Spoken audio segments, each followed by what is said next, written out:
Blog Talk Radio. Boa noite, meus amigos. Estamos aqui de volta. Como sempre, começamos esse programa invocando a Santíssima Virgem Maria, o Santo Padre Pio de Pietrelcina, para que roguem a Deus que nenhuma injustiça se cometa nesse programa. Queria chamar aqui a atenção de vocês para o fato de que a Realizações lançou outro dia 2 livros do filósofo brasileiro Vicente Ferreira da Silva. Não confundir com o Mário Ferreira dos Santos. O Vicente foi um filósofo de talento extraordinário, infelizmente morreu cedo num acidente de automóvel, mas deixou algumas, teve uma carreira muito instável, mudou de orientação várias vezes, mas todas as obras dele que escreveu, todas as fases são interessantes, são contribuições importantíssimas para a cultura brasileira. A lançou os livros Lógica Simbólica e Dialética das Consciências.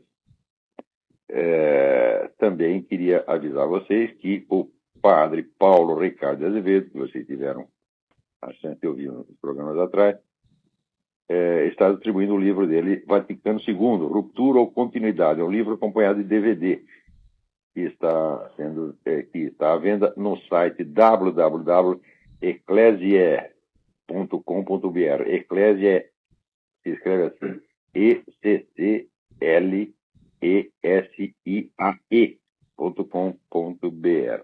Né? Aqui eu recebi uma carta muito interessante do Bruno Lauda, né, dizendo que aquelas coisas que eu falei no meu artigo no hospício do Dr. Mabuse, elas são certas, mas que eu estou injustamente lançando a culpa sobre a comunidade científica, quando na verdade a coisa cabe à mídia. É verdade, Bruno, em muitos casos é exatamente assim, com a diferença de que a mídia, quando divulga essas coisas, está sob controle direto da Organização Mundial da Saúde. Ele faz o que a Organização Mundial da Saúde manda. Então a coisa veio pronta. Não é isso? E, em muitos casos, cientistas e pesquisadores estão inocentes, porque nas publicações técnicas estão lá os resultados certinhos. Depois a coisa é distorcida quando vai para a mídia. Às vezes acontece isso. Mas às vezes não acontece isso, não. Às vezes é a própria classe científica que está comprometida. É claro que o que eu disse no artigo não pode se estender injustamente a todos os cientistas do mundo. Mas eu estou falando das entidades, né, que os empregam, tá certo? As quais também são dirigidas por cientistas. A gente tem uma ilusão. Outro dia eu estava ouvindo aí a gravação o incorrigível Dr. Berlinski, que é um negócio absolutamente extraordinário. David Berlinski é um gênio fantástico, quer dizer, um homem que além de ser um matemático importantíssimo, é um filósofo das ciências, e é um escritor de primeiríssima ordem. Ele escreve num estilo único e inimitável, que eu nunca vi nada parecido. Né? Eu estava lendo um artigo dele, ele chama atenção para uma notícia que eu não tinha percebido. Né?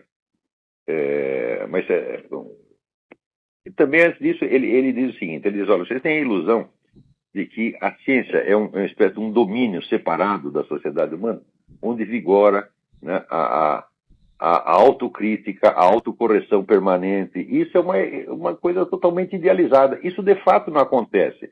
Esse negócio de fiscalização pelos pares, tá certo? Muitas vezes é apenas um jogo de pressões.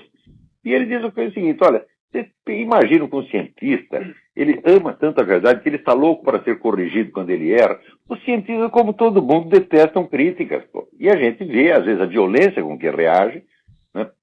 Reage não somente na argumentação, mas reage assim, boicotando o trabalho dos outros, demitindo os caras. Quer dizer, são pessoas fracas como todo mundo, tá certo? A ciência não é uma coisa pura e límpida. Você não pode confundir a definição ideal de ciência com a realidade. Porque isso é a mesma coisa que você lê o Código Penal brasileiro e vê lá que o homicídio é crime. Então, tá vendo? No Brasil, o homicídio é crime, quer dizer, não tem homicídio. Então, a mesma coisa, você lê a definição de ciência, diz que a ciência tem que ser uma coisa permanentemente autocrítica, né? Viver numa espécie de dialética, de contradição. Na prática, não acontece nada disso. Nós sabemos que acontece, às vezes, em coisas menores, mas nas grandes questões científicas, eles não admitem discussão de jeito nenhum. Né? O próprio Dr. Berlinski a prova disso, porque quando ele faz aquelas observações terríveis sobre a teoria da evolução, o pessoal fica, em vez de discutir aquilo seriamente, não, eles xingam. Outro dia ele deu uma lista dos adjetivos que os caras usam. É um negócio impressionante, né? Eu nunca vi uma discussão séria. Então, mas também ali ele chamou a atenção para uma matéria que tinha saído no Washington Times e que eu não tinha visto. E a matéria diz o seguinte, ele diz, olha, descobriu-se aí que o pessoal aqui da Fundação Nacional das Ciências, nos Estados Unidos, que é o grande órgão distribuidor aí das verbas, né? Distribuidor das verbas e dos prestígios, quer dizer, é a autoridade máxima da ciência americana. Descobriu-se que os funcionários de mais altos da Fundação Nacional da Ciência ocupam grande parte do seu tempo nos computadores assistindo sacanagem pela internet. Computador que está sendo pago com dinheiro público. Então, o que os cientistas são diferentes de qualquer grupo de adolescentes? A mesma coisa, pô. Que confiabilidade tem esses caras? Você não tem nem a mesma hombridade. Você quer ver sacanagem? Pelo menos vai vir na sua casa, com o seu computador, você paga a conta. Agora não, é dinheiro público. Né? Então, esse é um bando sem vergonha. E cada vez mais eu confirmo isso. Quer dizer, quando eu aprendi, vamos dizer, a noção da ideia de ciência, o conceito de ciência, em Edmund Husserl, que era também um grande matemático e filósofo, né? E depois, inclusive, escrevi alguma coisa sobre isso, né? Fiz observações sobre a definição deles. É uma coisa maravilhosa tudo aquilo, mas quando você vai ver, a ideia pura de ciência é uma coisa, e a realidade histórica da ciência é outra, né? Ora, vou dar outro exemplo, né? Outro dia, uma jornalista austríaca chamada Jane Burgermeister, ela descobriu que as vacinas contra a gripe suína, que estão sendo aplicadas aqui nos Estados Unidos obrigatoriamente, está sendo imposto em vários estados, isso aí já é obrigatório, estão contaminadas com gripe aviária, que é 1000 vezes pior do que gripe suína.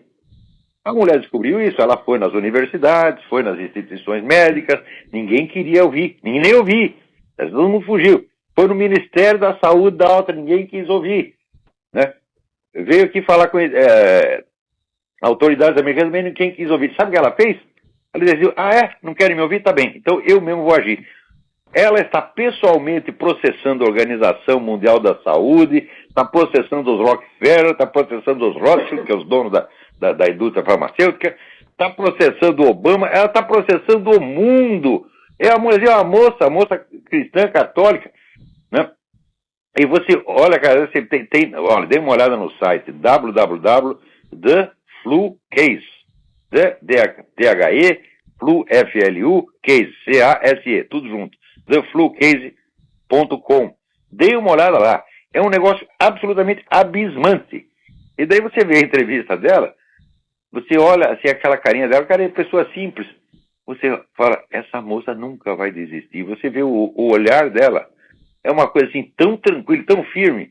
Então, olha, essa aí só matando, gente. Espero que não mate, mas ela não vai desistir. E eu acho o seguinte, aí vai ser que nem Honduras, é Davi contra Golias.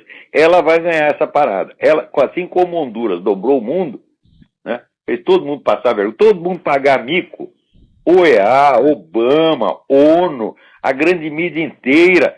Honduras, que é um paísinho desse tamanho, dobrou todo mundo. Falou, não, Zelaya não, nós vamos pôr aqui quem a gente quiser, nós vamos fazer a eleição do nosso jeito e vamos eleger quem a gente quiser. Seja bom, seja mal, nós escolhemos. Zelaya não, tchau Zelaya.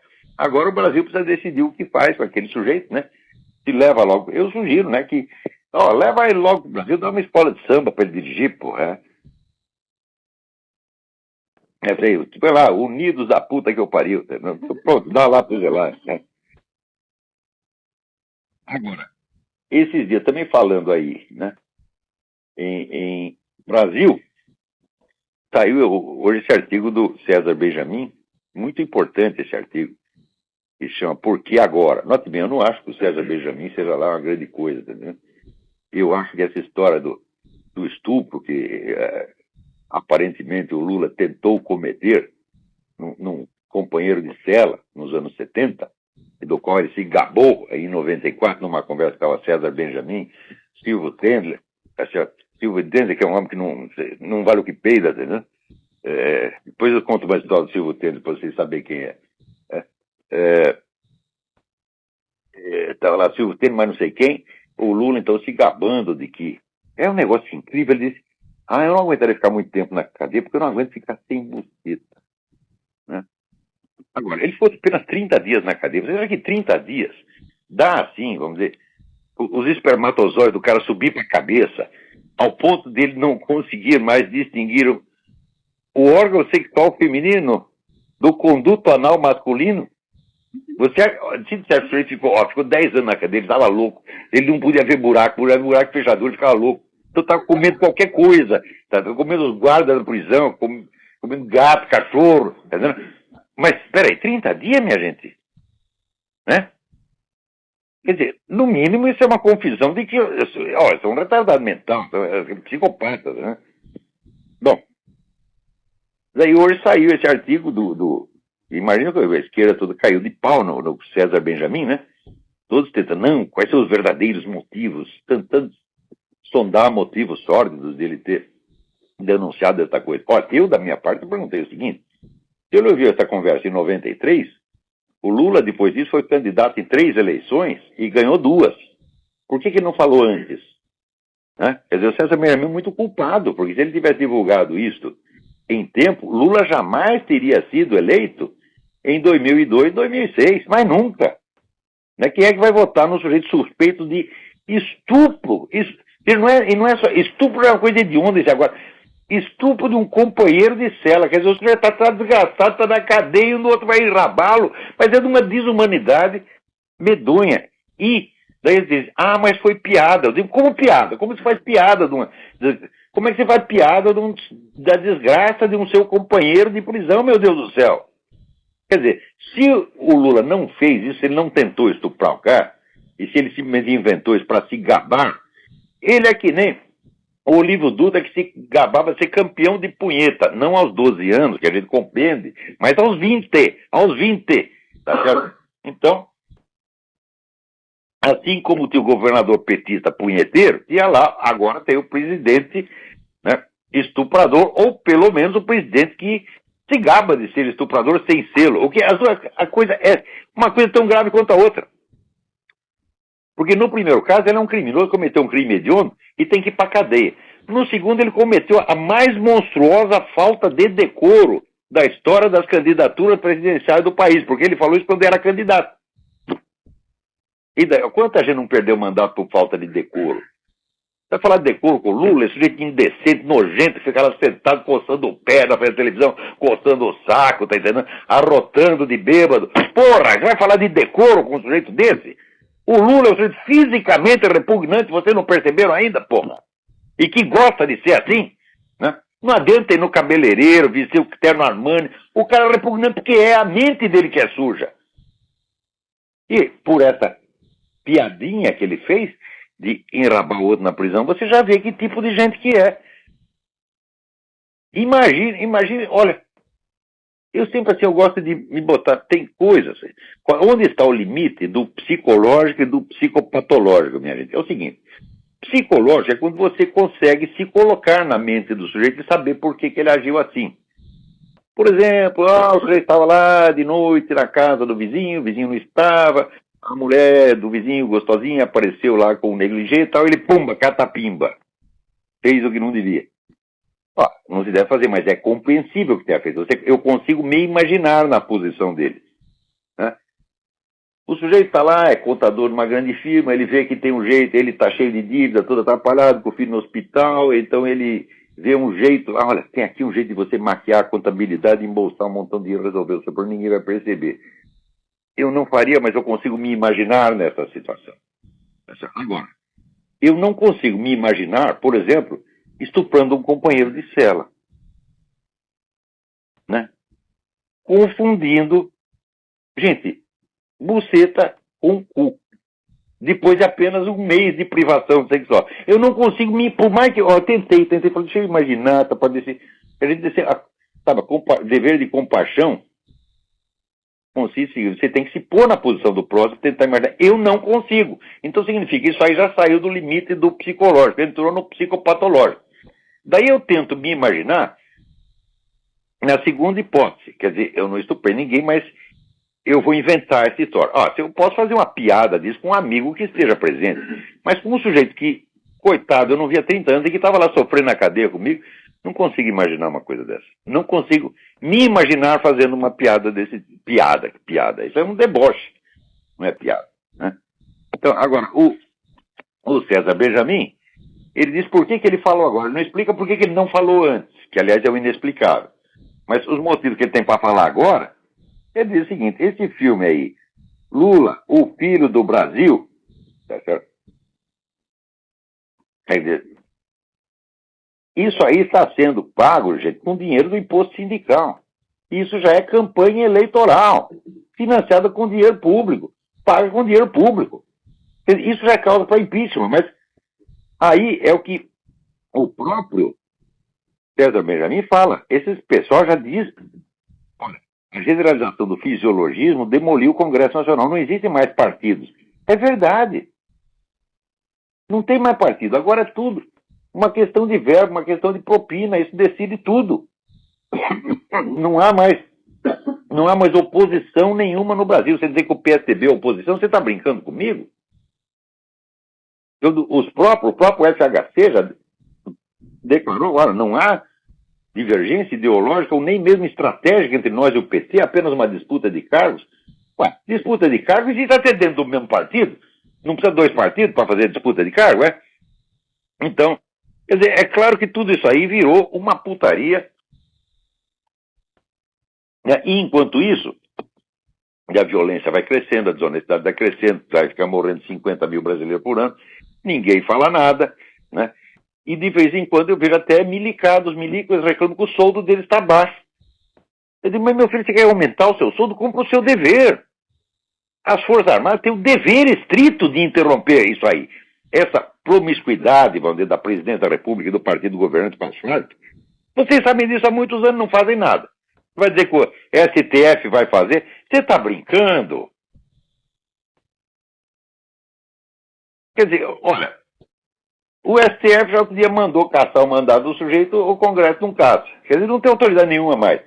Agora o próprio STF já, né, se colocou de cabeça baixa diante... Ele mesmo acabou com a sua independência, dizendo que a sentença dele contra o tal do Batista depende do seu presidente da República. Depende o caralho. O senhor Supremo Tribunal Federal, quer dizer, ó, instância judiciária acima dessa não existe. Mas agora passou a existir, chama-se seu Luiz Inácio Lula da puta que eu pariu da Silva. Como é que pode ser um negócio desse? Então, a esta altura, bom, e a honra das Forças Armadas? Eu já estou com o saco cheio de ouvir discurso da honra das Forças Armadas. Né? Se vocês aceitam isso e ainda batem continência para esse filho das putas, vocês vão acabar batendo continência para o Hugo Chávez, para o Fidel Castro, e, olha, e ainda vão ficar gratos se ele aumentar um pouquinho o seu soldo.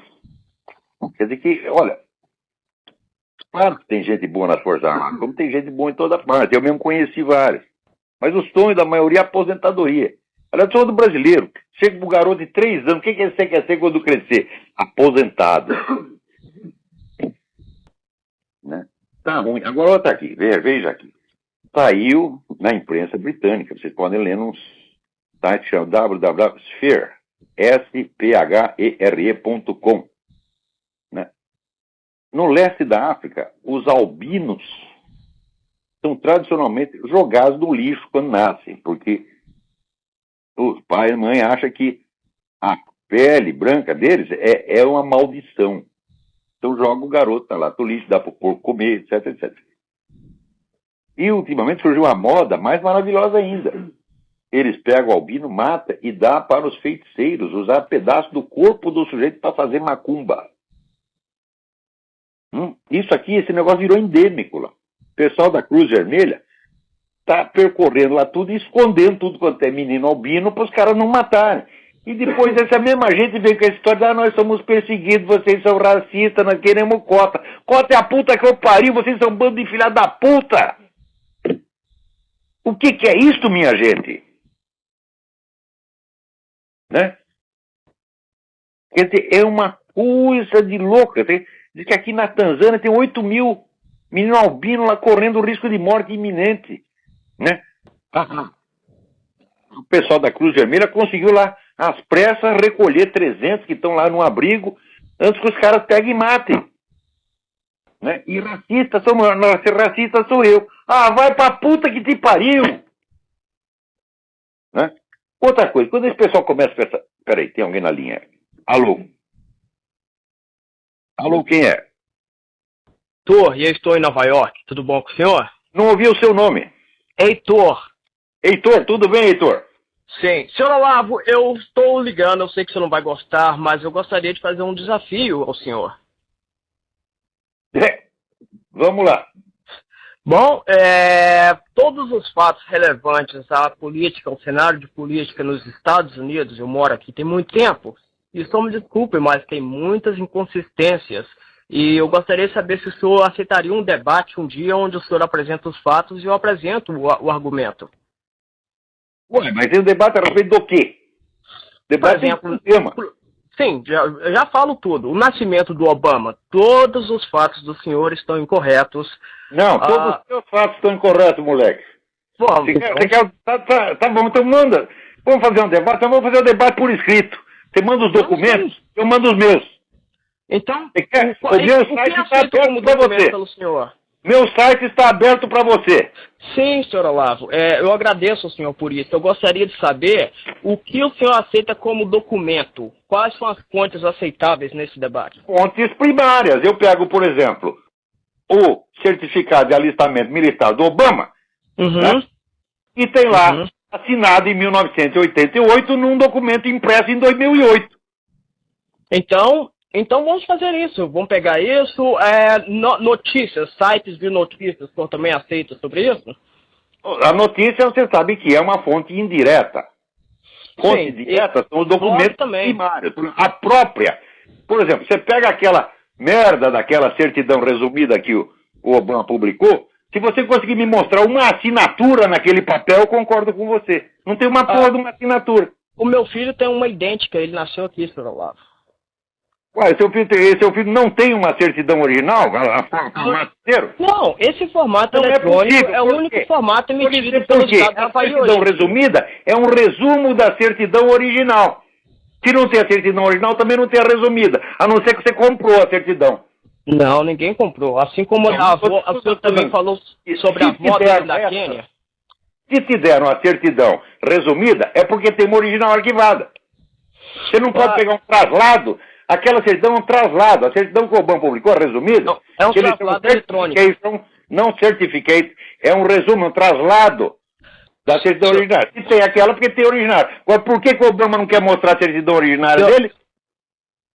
Tá bom. Se eu quero fazer esse debate, então, eu posso convidá-lo para fazer isso? Me traga a certidão originária do Obama, que eu concordo com tudo. Não é só isso, não. Eu não sei se ele nasceu aqui. Ele nasceu no Havaí. Ah, você tem certeza? É fé religiosa? Você tem a certidão original dele? A certidão que é omitida pelo Estado do Havaí, que é aceita como documento impresso nos Estados Unidos para qualquer fim legal, e a única certidão para qualquer fim legal, pelo Estado do Havaí é esta certidão. Não existe outra mais. Acabou isso. Como não existe outra? Não existe. Como não existe outra se o pessoal do próprio governo do Havaí falou, nós temos a certidão original arquivada, não vamos mostrar, mas temos. Eles estão mentindo? O senhor está falando da republicana? Que republicana? Eu estou falando do pessoal da administração são conservadores, como o senhor. Essas pessoas são mas meu filho, peraí. Você quer dizer, a senhora Kiyomi Fukino, a administradora, que diz que tem guardado a certidão do Obama, confirmando, portanto, o que o Obama diz, ela mentiu? Não, ela falou a verdade e ela foi contratada pela governadora republicana daquele estado. Mas aí não quer dizer nada, meu filho. A lei é uma só para todo mundo. Se você vem discutir comigo partindo do princípio de, olha, qualquer coisa que sai da boca do republicano é suspeita, tá certo? Então pode ter qualquer coisa que sai da boca do democrata é suspeita. Esse argumento não vale. A mulher falou isso em favor do Obama, rapaz. Falou para defender o Obama. Ok. E outra coisa, por exemplo, o senhor fala sobre o fato de que a avó dele falou em gravação. A gravação original tem 14 minutos. Por que vocês republicanos só emitem 5 minutos? Eu não sou republicano merda nenhuma. Eu quero que o Partido Republicano se foda. Aquilo é um bando de filha da puta também. Já tenho dito isso o tempo todo. Não vem com essa. Então, será o Como é que eu posso ser? Primeiro, eu não sou eleitor aqui nesse país, sou eleitor naquela merda daquele Brasil, no qual não tem partido nenhum para votar. Se tivesse aqui, também não ia ter. Eu já falei, meu candidato era o Alan Keyes, que foi posto para fora pelo Partido Republicano, que já mostra que o partido é uma merda. Não, ninguém quis votar nele, né? Aquele cara é tão desacreditado que ninguém quer nem saber o nome dele. Desacreditado não, o cara é caluniado e difamado. Agora vem você, quer dizer, tudo que não sai na grande mídia, então é desacreditado. Ora, você acredita no CNN, acredita no New York Times? Ora, porra. O senhor acredita no Fox News? Mas é evidente. É evidente. Mas não vem com risadinha, moleque. Quer que risadinha é argumento? Esse é o grande argumento do brasileiro. Uma coisa, cara. Pá, palhaço, desliga essa merda, vai tomar no seu cu. Vai você, filho da puta. Puta que te pariu. Vai se fuder. Vai, chupar pica, vai. Cara, você vê esse bando de filha da puta aí? Ai, o Obama nasceu no Havaí. Eu digo, cadê a certidão original? O cara veio de novo com o mesmo traslado. Puta que pariu, de novo e de novo e de novo. Isso é um vigarista, eu não sei quem é você, nem quero saber. Rapaz. Vou te dar um conselho. Enfia um dedo no cu, outro na boca e troca. Faz isso várias vezes por dia, você vai descobrir a sua verdadeira natureza. Ah, merda. Eu já tô com 62 anos, tem que aguentar, moleque safado. Ainda quero um debate. Olha o debate, cadê o documento?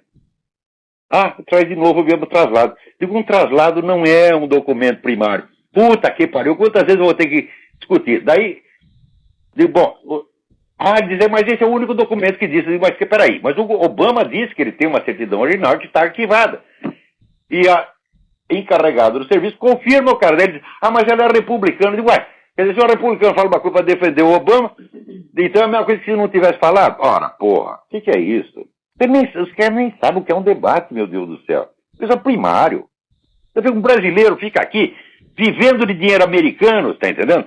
Explorando esse país aqui, ainda fica querendo sustentar comunista na presidência, que esse Obama é um filho da puta, um servidor de comunista. Mesmo se seja comunista pessoalmente, eu não sei, mas é o servidor de comunista.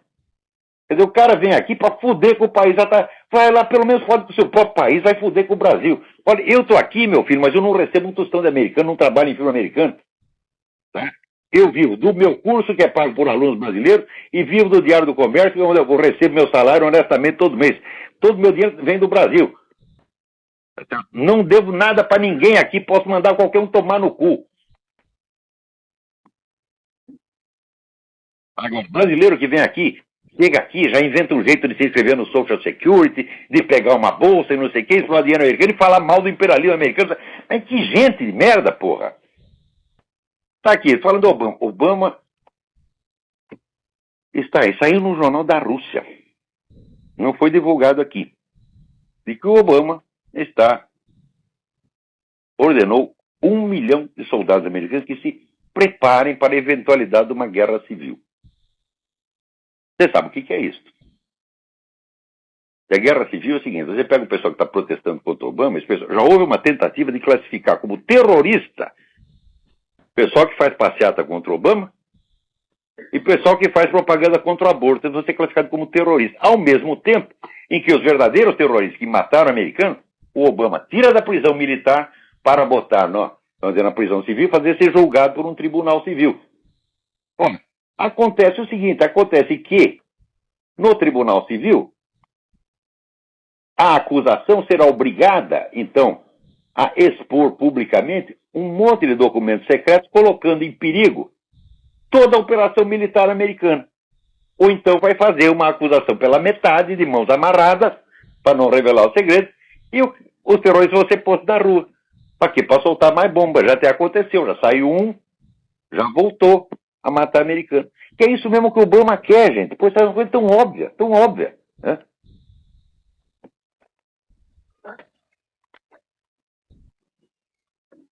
Também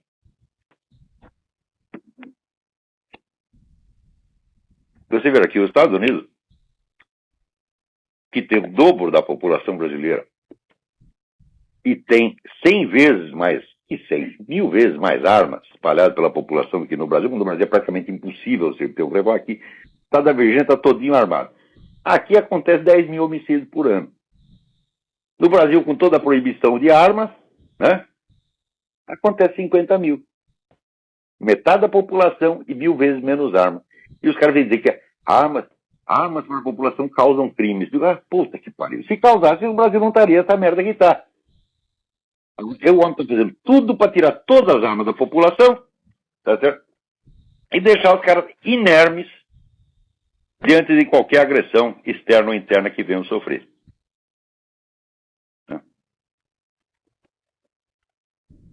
Agora, é incrível, quer dizer, os caras não... Por exemplo, aquele negócio da Fairness Doctrine, já expliquei para vocês o que é a Fairness Doctrine. Aqui você tem mais ou menos um terreno dividido meio a meio, que é a televisão e os jornais na mão da esquerda e o rádio na mão da direita.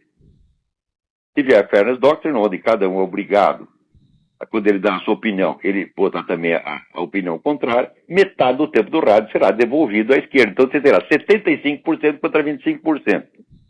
Né? Eles não param com isso, mas não param.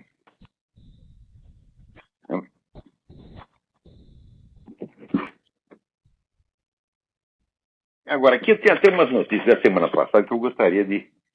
que me escaparam aqui. Olha aqui.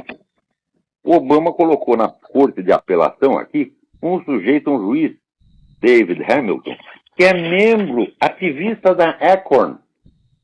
Acorn é aquela entidade que distribuiu, que está envolvida em 1001 casos de corrupção aqui, e que até distribuiu o título de eleitor falso para eleger o Obama. O ativista disse nomeia para a corte de apelação. Esse David Hamilton foi aquele mesmo que baixou uma sentença dizendo que se você rezar numa escola em nome de Jesus, você vai para a cana, mas se você rezar em nome de Allah, está tudo bem. Quer dizer, olha, essas coisas não são fatos isolados, são milhares de fatos que acontecem, que a gente pode comentar, assim, uma fração infinitesimal do que está acontecendo. Quer dizer, é uma operação de islamização forçada que é uma coisa brutal. Olha aqui, por exemplo, essa senhora, aquela mesma que confessou que durante a eleição, né, a turma do Obama controlava a mídia, ela mesmo, não sei o que, Dunn, esqueci o nome da mulher, né? Esta mulher que foi colocada, aqui tem um departamento que chama Commission of Equal Employment Opportunity, né? Comissão para as oportunidades iguais nos empregos. Ele colocou lá uma mulher que assinou um manifesto endossando a poligamia. Mas se o Estado aceita a poligamia, o país já está praticamente islamizado, como fizeram na Inglaterra, que estão favorecendo. Né? O marido polígamo tem direito a 4 pensões, né, para as suas esposas. E não é a esposa que recebe ele, vai para a conta dele. Então, isso por quê? Porque o príncipe Charles é um office boy de muçulmano, porra. Aqui também, nós temos como presidente o office boy de muçulmano, que é o seu Obama. Se você vê a coleção dos louvores que ele faz à religião islâmica, que ele jamais fez a religião que ele mesmo diz que professa, né, que é o cristianismo, mas é claro que esse sujeito, se ele não é muçulmano praticante, ele é muçulmano de coração. É a coisa mais óbvia. Agora, não tem nada contra o sujeito ser muçulmano, mas ele se eleger fingindo cristão, para depois trabalhar para muçulmano e trabalhar para terrorista muçulmano, sabe, pô, faça-me um favor, porra. É por muita cegueira. Tem alguém na linha aí, quem é? Boa noite, professora. Fernando aqui de São Paulo, tudo bem? Fernando, tudo bem? Diga. Tudo já. Desculpa cortar um pouquinho o assunto, você está falando do Obama, eu queria puxar um pouquinho aqui de novo o Brasil. Não sei se você está acompanhando o noticiário aí com a queda do Zé Roberto Arruda, governador do Distrito Federal. Queria fazer duas observações muito fáceis. Como a imprensa brasileira é corajosa quando alguém não é do PT, né, que está sendo acusado. Como a imprensa é difícil. Aí fica todo mundo macho pra caramba, né, professor? Se é o Arruda, se é aquela, tinha um grupinho de traficantes lá no Espírito Santo, uma quadrilha local do Espírito Santo, todo mundo fica valente contra a Farc e ninguém fala uma palavra. Né? Eles sempre são assim. A mulher das Lu fica todo mundo valente. Aqueles pastores, o pessoal daquela igreja, como é que chama? A igreja Renascer. Renascer, o pastor Hernandes, né? O bispo Hernandes. A mulher era uma pentelha, eu não aguentava ouvir a pregação dela, nem no outro quarto. Mas, escuta, estão massacrando esse pessoal por pouca coisa. Aí daí a imprensa toda fica valente para acabar com a bispa Sônia, para acabar com a mulher da Lu, para acabar com esse Arruda. Tudo valente. Agora quero ver vocês falarem das Farc e mostrar o que está realmente acontecendo. Exatamente, professor. E o outro detalhe interessante é assim, como a Polícia Federal é eficiente quando não é alguém do PT. A Polícia Federal até hoje nunca algemou um petista. Nem para acusar. Agora, quando não é, já era. Tá tudo armado, flagrante, já tô todo armado, com microcâmera, tudo filmado, já pra imprensa, tudo bonitinho, e ninguém considera a Polícia Brasileira Federal ainda uma polícia política, que é o que realmente já de fato se transformou, né? O que aconteceu é o seguinte, eles fizeram, por exemplo, uma legislação fiscal onde todo mundo está fora da lei. É uma lei impossível de cumprir. Você tem não sei quantos milhões de dispositivos, você está sempre fora da lei. Então, se estão todos criminosos, bom, você vai ter que escolher alguns criminosos para você prender. Você escolhe quais? Aqueles que são seus inimigos. É isso que é a lei no Brasil. Agora, todo mundo está vendo isso, né? E o pessoal de Força Armada está vendo isso, o empresariado está vendo isso, mas isso é tudo um bando de covarde, eu não aguento mais, é uma coisa assim... Olha, eu só não tenho vergonha de ser brasileiro porque eu não tenho culpa. Eu já falei para vocês, eu sou um pobre espermatozoide que foi atirado de Portugal para lá de trás dos montes, né? Da Ilha da Madeira, né? Para o outro lado do oceano, dizendo, vai para a América, desgraçado. Só que caí na América errada, porra. Né? Então eu não tenho culpa, então eu não posso ter vergonha. Mas olha, eu tenho tanta tristeza, porque é o seguinte, eu amava esse país. Eu amava a cultura brasileira, eu amava o Brasil. Mas eles mataram o Brasil. O general inclusive, eu queria dizer... Uma identidade nacional se consiste em 3 coisas: língua, religião e alta cultura. Eles mataram a língua portuguesa, mataram a religião do Brasil e mataram a alta cultura. O que sobrou para eu amar do país? Sobrou nada, pô. Não tem nada, professor. Não tem nada. Então, o Brasil, eu amo o Brasil. Viúvo. Morreu. Tá entendendo? O país morreu. Outro dia, conversando com uma amiga americana, ela perguntou, você é patriota? Eu falei, olha, eu era, mas aconteceu. Ela falou, você é um patriota sem pátria. Eu falei, exatamente. Exatamente, professor. Inclusive, só queria dizer que esse sujeito que ligou para o senhor agora há poucos instantes querendo debater com o senhor Obama, isso aí no Brasil é regra. No Brasil é todo mundo assim. O debate no Brasil é isso daí, professor. Isso que ele chama de que a gente vai achar para discutir, é isso que eles chamam de debate. Quer dizer, praticamente só ligou para agredir o senhor. Só para isso que eles fazem. Não querem debater nada. Só ligam para agredir. Claro, mas... já cresceu um pouco para me agredir, né? Você tentou, quer dizer, eu nunca me sinto ofendido com nada, só me torro o saco, porque é o seguinte, eu sou um cara ocupado, eu tenho só 1 hora para fazer esse programa, esse desgraçado vem aqui comer o meu tempo com besteira, né? O cara não sabe nem o que é um documento de fonte primária, né? E daí, mas a mulher lá é republicana, fala, escuta, mas ela tá falando a favor do Obama, porra. Quer dizer, que preconceito, coisa bem idiota. Terrível, professor. Eu vou desocupar a linha para o senhor poder atender mais outra pessoa. Obrigado, boa noite, professor. Um abraço. Obrigado. Um abração. E olha, aqui, Alex, tem mais alguém na linha.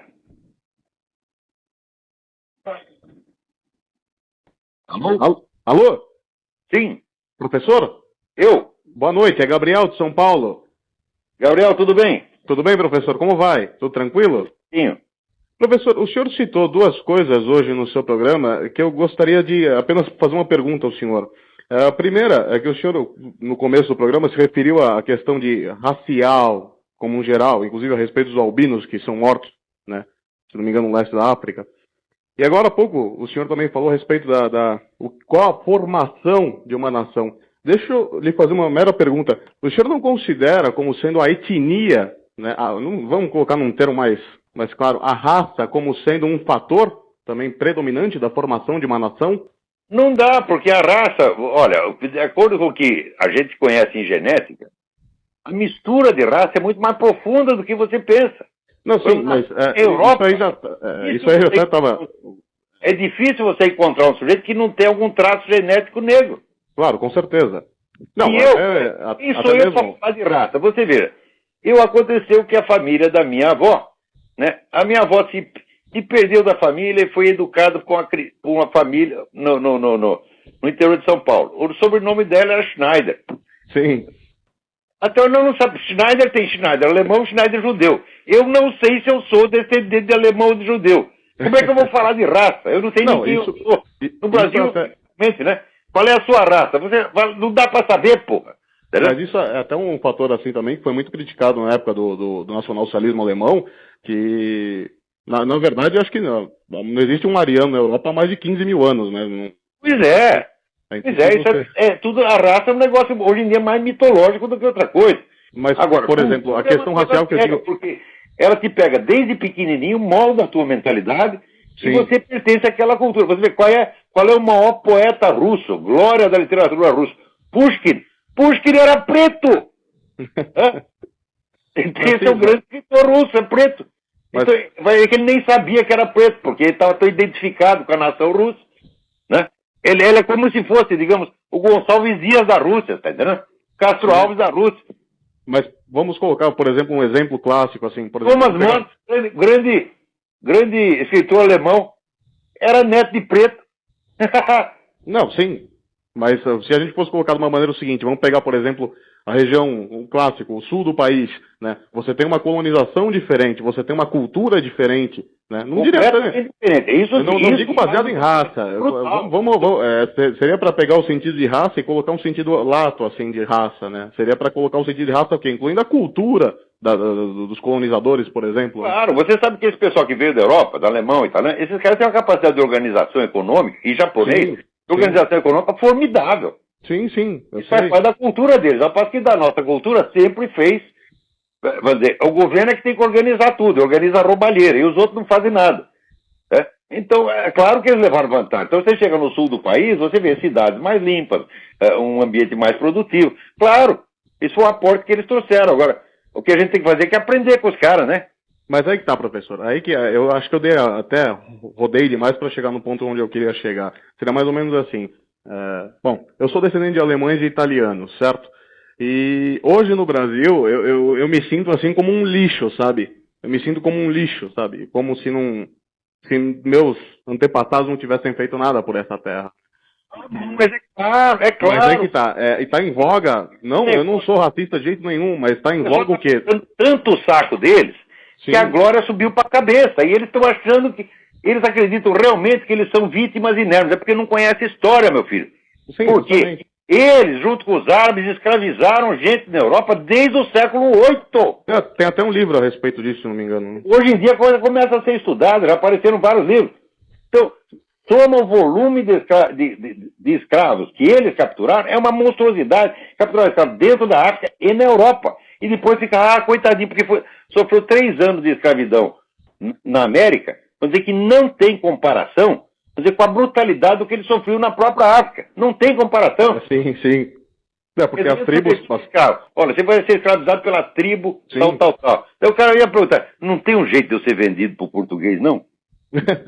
Cara, pô, e agora fica com essa choradeira e comendo dinheiro. Esse é o bando de filha da puta, é isso que é. Não, e muitos deles racistas pra caramba, tá entendendo? Sim, bastante. E não só isso, mas como as práticas... Na verdade, acho que se eu não me engano, o senhor que está aí nos Estados Unidos deve até confirmar se o que eu vou falar se é besteira ou não, mas essas ações afirmativas, com certeza tem berço aí nos Estados Unidos, não tem? Pois de cotas raciais. Não, americano para inventar merda também, olha, rapaz, inventa um monte de equipamento, quase tudo que tem equipamento no mundo foi o americano que inventou, mas a merda também, tá entendendo? Mas, no caso... Aqui no Brasil até torna-se uma coisa um tanto quanto estúpida, assim, né? De se querer colocar cotas raciais em universidades nacionais. Isso é uma coisa um tanto quanto idiota, assim. A cota racial é engraçado, rapaz. Como é que vai saber a raça do sujeito? A raça é por declaração, quer dizer... Não, sim. Eu chego lá e digo, eu sou preto, quem vai dizer que não? Eu quero minha cota. Justamente. É tal negócio.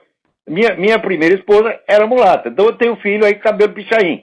Mas, como a genética é estranha, uns saíram mais mulatinhos, outros saíram mais branquinhos. Eu tenho filha, loirinha, né? E tenho o irmão dela, já a mesma carinha, mas moreninho, né? Parece um chicano, né?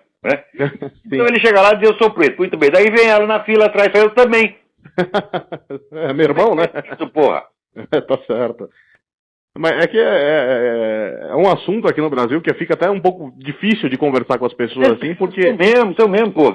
Além das pessoas já... na PUC, né? Sim. E falar, ó, vocês falam desse negócio de racismo, tá, mas aqui a própria miscigenação prova que o racismo existia muito tênue. Eles, não, essa miscigenação foi tudo estupro, né? Daí, meu filho tava lá e falou, ó, tá vendo esse cara aí, o latinho aí, esse é meu filho. Se falar que tu estupro, você vai apanhar do pai e do filo. O cara ficou quieto, porra. Nós estamos em dois aqui. Pegava você na rua. Na verdade, professor, o que acontece hoje em dia é que aquilo que até o senhor comentou, existe uma pressão, assim, vamos colocar dos negros forte, e existe um bloqueio, né, de você tentar rebater qualquer argumento que seja colocado. Olha, é o seguinte, eu vou dizer uma coisa para você.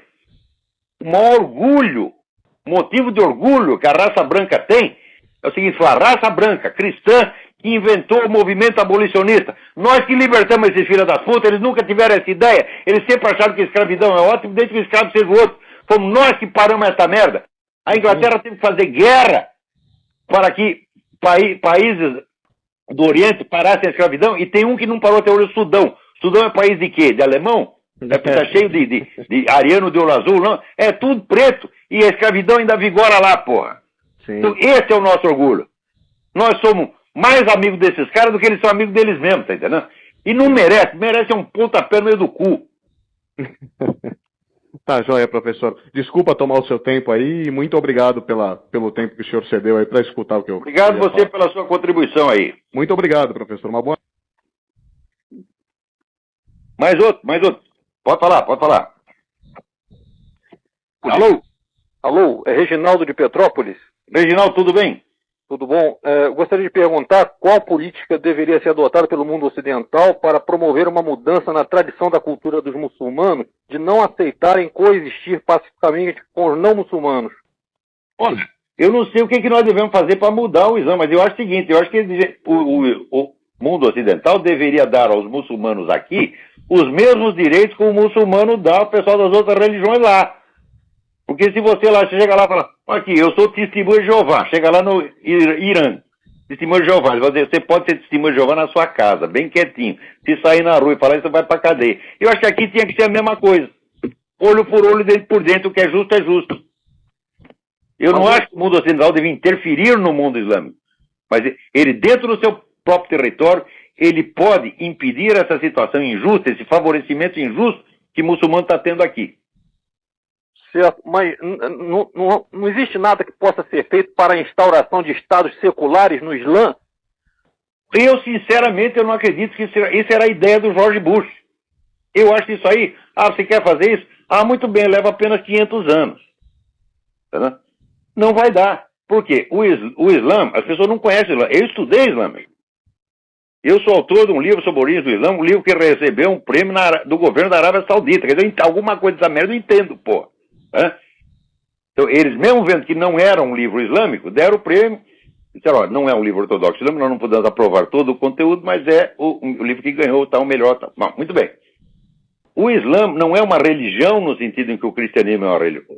A palavra que é equivalente, que os caras usam como sinônimo de religião, é din em árabe. Din não quer dizer religião. Din quer dizer a sua inteira cosmovisão. É como se fosse ideologia. O Islã não é uma religião, o Islã é um Estado religioso multinacional. Isso quer dizer que o membro do Islã jamais pode aceitar a legitimidade de um Estado não islâmico. Não há acordo aí. Então é o seguinte, qual é a solução? A solução é que a própria história adotou. Tu fica no teu território lá e nós ficamos aqui. Tem um versículo no próprio Corão que diz, você fica com a sua religião que eu fico com a minha. Então vamos aplicar isso aí. Vocês praticam sua religião lá, nós praticamos a nossa aqui. Os direitos que vocês dão para nós lá são os que nós vamos dar para você aqui. E fica tudo certo. É isso que tem que fazer. Agora, para isso, já ter 2 culhões. 1,5 não vale, um sozinho não vale, e meio, né? E nenhum culhão também não vale. Já ter pelo menos 3, que nem essa moça lá da Áustria, Jane Burgmeister. Essa tem 3 culhão. 1, 2, 3. É verdade, professor. Eu ouvi assim, a sua conversa com o moleque sobre o Obama, eu achei que o senhor deu muita corda. Se o senhor fosse o Michael Savage, o senhor já teria desligado há muito tempo, não? Mas acontece que eu sou um sujeito educado, eu acho que ninguém é tão insignificante, tão desprezível, que não mereça uma resposta. Ainda que essa resposta você já vai tomar no cu. Pelo menos essa honra a gente tem que conceder a todo mundo. Eu sou um sujeito humilde, não sou um cara importante, né? Eu converso com todo mundo, dou atenção para todo mundo. Meu pai me ensinou, meu pai quando era pequeno, meu pai às vezes, né, levava mendigo para jantar em casa. A gente pedia dinheiro na rua e falava, não tem dinheiro aqui, mas já vamos comer lá em casa. E a gente tinha que tratar o sujeito respeitosamente. Né? Então eu aprendi isso desde pequeno, tratar todo mundo igualmente bem ou igualmente mal. É um prazer falar com o senhor. Obrigado por tudo. Prazer meu, muito obrigado. Aqui o Flávio Silva me informa que o Herman von Rompuy, né, que é o presidente da União Europeia, né, diz que ele é um sujeito de centro-direita e católico. Eu digo, bom, mas isso não é uma grande notícia, né? Porque você vê, o padre Arrupe, que era o superior da ordem jesuíta, também era de centro-direita e católico, só que é o seguinte, transformou a ordem jesuíta numa bomba de efeito retardado para acabar com o papado, tá entendendo? Então esses caras, onde o cara fala que é católico, se te falar que é católico, meu filho, você toma cuidado com a sua carteira, põe as duas mãos assim, né? Eu não acredito, eu não confio mais em ninguém, você me desculpa. Quer dizer, o cara é católico, mas ele é membro do grupo Bilderberg, está trabalhando para o governo mundial, fala, ora, pô, o que é isso? Hã? Agora, se disser, não, ele é um agente infiltrado, né? Ele está lá para cristianizar a nova ordem mundial. Fala, bom, isso é a mesma coisa que o judeu se infiltrar no partido nazista e achar que vai mudar a cabeça dos caras. Fala, não, eu vou arrumar uma carteirinha do partido, entro lá, faço um zum-zum e eles acabam com essa merda de antissemitismo. Fala, pô, é ilusão. É uma coisa tão besta que nem vale a pena. Acredito que o cara seja católico, mas acredito que ele está no lugar errado. Agora está aqui esse seu Juca Ferreira, né? A imprensa é paga para mentir. O senhor tem toda a razão. Quem paga são vocês. Não, todo mundo sabe que a imprensa no Brasil depende de anúncio do governo. Se parar o anúncio do governo, a imprensa vai à falência. Então o que eles fazem? Eles sempre estão a favor do governo, seja o governo qual for. No tempo da ditadura, estão puxando o saco da ditadura. Né? No tempo do FHC, era todo mundo, né? Como diz, era centro-esquerda neoliberal. Agora está todo mundo na esquerda mesmo. E se vier amanhã o governo da MST, vai todo mundo puxar o saco do MST. Então o senhor tem toda a razão, senhor ministro. A imprensa é paga para mentir, é paga por vocês mesmos, né? E o homem que fala, não, eu sou um só, pinto, cérebro e coração. Eu sei, senhor ministro, que o senhor não distingue essas três coisas. Né? Puta vida, né? Então, a sua presença no ministério já é a prova de que não há mais alta cultura no Brasil. Esse é o Juca Ferreira. Senhor Juca Ferreira, eu desafio o senhor a escrever 20 linhas. Tem um erro de português. Eu desafio você a fazer isso. Porque você vai escrever com o pinto. Né? E pinto não só não enxerga, como pinto não tem cabeça, mas não tem cérebro. Exatamente como o senhor. O senhor se identifica com o seu pinto porque o senhor é o pinto. Por aí vai, nosso tempo aqui está acabando. Eu tinha mais alguma coisa que eu queria. Olha, aqui o pessoal está fazendo um movimento aqui sério para que os terroristas não sejam julgados nas cortes civis. Você não pode dar os direitos civis de um cidadão a um inimigo estrangeiro. Inclusive a pessoa, se a gente pegar, pega lá o Hitler. Aprendemos aqui o Hitler. Nós levamos ele para Nova York, para Washington, né? E ele tem lá um julgamento com todos os direitos de cidadão americano. Como é que pode fazer isso, pô? O inimigo estrangeiro é um prisioneiro de guerra. Não, ele não tem direitos civis. Ele tem lá os direitos regulados pela Convenção de Genebra e olhe lá. Você tá entendendo? Agora, esses caras, é assim. Todo esse pessoal que saía ficar lá em Guantánamo, todos eles saíam comprovadamente mais gordos do que entraram. Né? É que nem uma parente minha que ficou preso no tempo da ditadura, todo mundo dizia, não, ela apanhou tanto que perdeu um rim. Olha, eu estive com ela na véspera da prisão, e no dia que ela saiu da prisão, fui eu que fui buscá-la. A mulher estava muito mais forte e saudável do que antes. Então, esse pessoal do Guantánamo, mesma coisa. Agora aqui, soldado olhou feia para mim, eu fui discriminado. Sempre assim. E o pessoal da direita cede. Ai, meu Deus do céu. E peraí, tem mais alguém na linha. Vamos falar rápido porque o nosso tempo está acabando. Alô? Não tem ninguém. Aqui recebi uma carta muito interessante do Juliano Moraes. Apesar de que eu não pretendo entrar no mérito da questão da falsificação das calúnias, que foi o motivo da publicação do texto ao qual vou me referir, foi com muita surpresa que li no seu site o texto recém-publicado sobre o Gurdjieff. Texto antigo, foi publicado só agora, né, em versão PDF, mas foi escrito em 80 e pouco. Né? A exata descrição do que se passou comigo em determinada medida com os meus contatos pessoais com alguns autodenominados gurus, quer dizer, da escola Gurdjieffiana.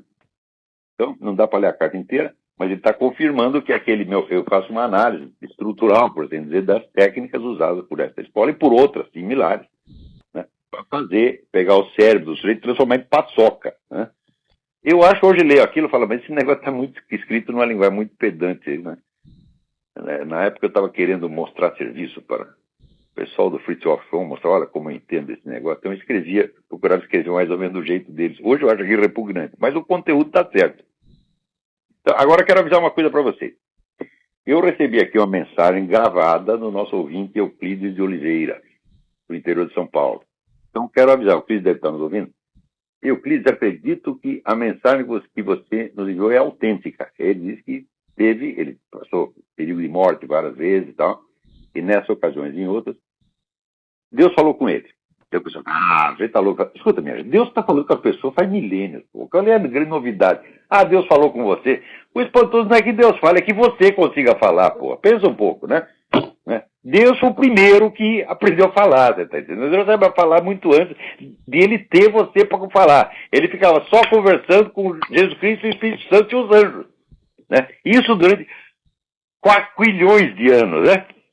Então você, mas Deus falou, ué, e daí? Deus fala mesmo, pô. Né? E eu já li inúmeras mensagens cuja autenticidade se comprovou com o tempo e cuja veracidade intrínseca se comprovou pelo desenrolar dos fatos. O Euclides me passou uma mensagem gravada, extremamente comovente, muito tocante, mas uma coisa séria. Tá? A gente vê que ele não está para brincadeira. Né? E eu vou passar essa mensagem para vocês no próximo programa. Eu não passo de hoje, porque quando eu li a mensagem não dava mais tempo de mudar aqui o agendamento desse programa. Então, o próximo programa, em vez de ter 1 hora de duração, terá 1h30, porque a meia hora final eu vou tocar para vocês a mensagem do Euclides. Euclides, você está me ouvindo? Se você tem alguma objeção a isso, me avise. Mas eu acho que aquela sua mensagem é muito importante e deve ser passada para todo mundo. Como ele menciona lá, durante essa mensagem, ele menciona também o depoimento do pastor David Wilkerson. Vocês podem encontrar essa mensagem, que é uma mensagem urgente, assinada David Wilkerson, em 3 de maio de 2009. A mensagem recebida pelo Euclides foi em julho, né? 2 meses depois. Mas a mensagem do pastor Wilkerson está no site www.urrodoleão.com.br. Lá vocês vão achar essa mensagem. E o Euclides cita. Então, antes mesmo de vocês ouvirem o depoimento do Euclides, vocês, que na segunda-feira que vem, vocês, por favor, leiam isso aqui, porque uma coisa confirma a outra. Então, as mensagens são diferentes, mas convergentes. Então, na próxima, eu agradeço muito ao Euclides ter mandado essa mensagem. Ouvi com toda a atenção, certos momentos, sabe? Me comovi. Certos momentos, Euclides, ouvindo você, eu tinha que rezar interiormente, porque sabia que era... Ora, Deus estava ali, você está entendendo? De alguma maneira estava ali, né? Eu não sei por que Deus fala, que às vezes, né? Às vezes... Aconteceu o seguinte, a igreja virou uma bagunça mesmo, os caras já venderam tudo, né? Quer dizer, os santos tudo pediram demissão, se venderam pro outro lado, então agora Deus decidiu usar os bandidos, filha da puta, que nem eu. Não estou dizendo que você seja um, mas a hora que eu vejo que Deus usa até a mim, eu falo, puxa vida, a situação tá preta mesmo, porque, né? O Bruno Tolentino também dizia a mesma coisa, né? Pô, mas nós não prestamos absolutamente, né? Como é que Deus ensina essas coisas pra gente passar para os outros? Bom, ele ensina isso pra gente porque, sabe por quê? Porque a gente precisa. A gente precisa fazer algum serviço para Deus, para chegar lá na hora, ele tem algum pretexto para salvar a gente. Né? Então, agradeço muito a sua mensagem, vou repassá-la aos ouvintes na próxima segunda-feira. E hoje o nosso tempo já acabou. Até a semana que vem, muito obrigado.